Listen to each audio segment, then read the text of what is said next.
जी गोवर्धन में श्रीनाथ जी का दर्शन करने गए।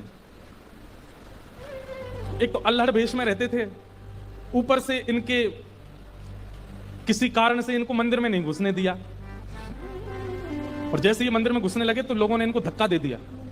कहां घुसे चले जा रहे हो, यहां पर विजातियों का प्रवेश नहीं है और तुम्हारे जैसों का तो बिल्कुल प्रवेश नहीं है। रहीम जी को इतना क्रोध आया, ठाकुर जी को ही सुनाने लगे बाहर बैठ करके। बोले आप कैसे परमात्मा हो, कैसे स्वामी हो, कैसे भगवान हो? इतनी दूर से मैं चल करके आया और आप मुझे दर्शन नहीं दे रहे हो, लोगों के द्वारा मुझे बाहर करवा रहे हो। इतने क्रोध में आ गए श्री रहीम जी। ठाकुर जी भीतर खड़े खड़े उनको पसीना आने लगा, बाहर खड़े खड़े रहीम जी गुस्सा कर रहे हैं। गुसाई जी भोग लेकर के गए, ठाकुर जी बोले हमको नहीं पाना।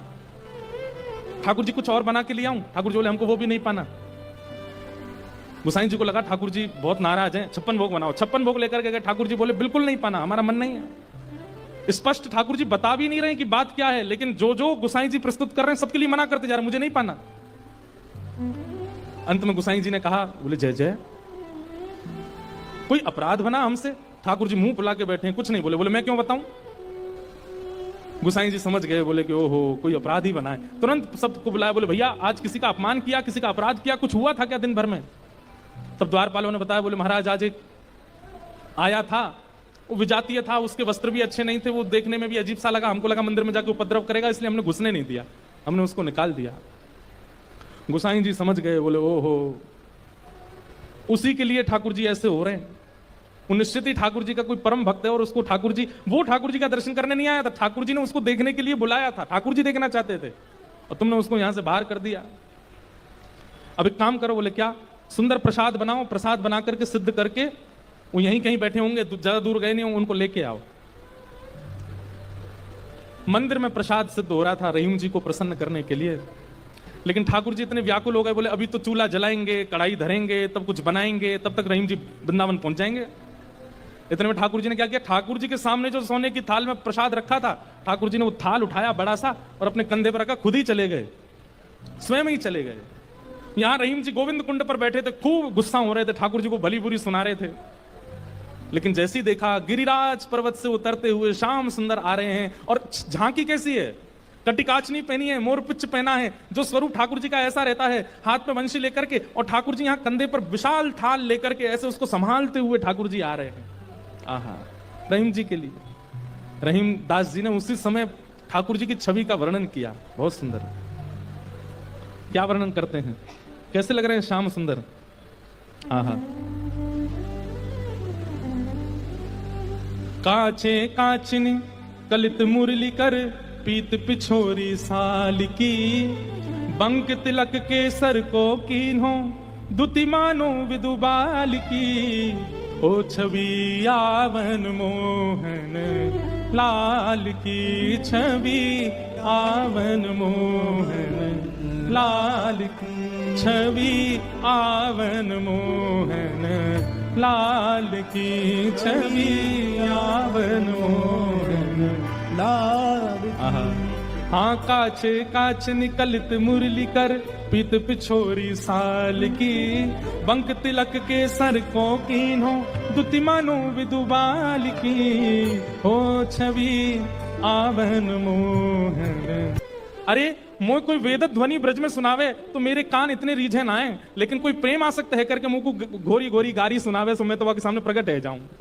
वाह, हो छवि आवन मोहन लाल की, छवि आवन मोहन लाल। और थाल सामने रख करके ठाकुर जी वहां से अंतर ध्यान हो गए, लेकिन रहीम दास जी की स्थिति ऐसी, वो तो उसी छवि में छके हुए बैठे हैं, थाल सामने रखा है। इतने में गुसाई जी अपने असंख्य सेवकों के साथ खूब सारा प्रसाद बना करके लाए।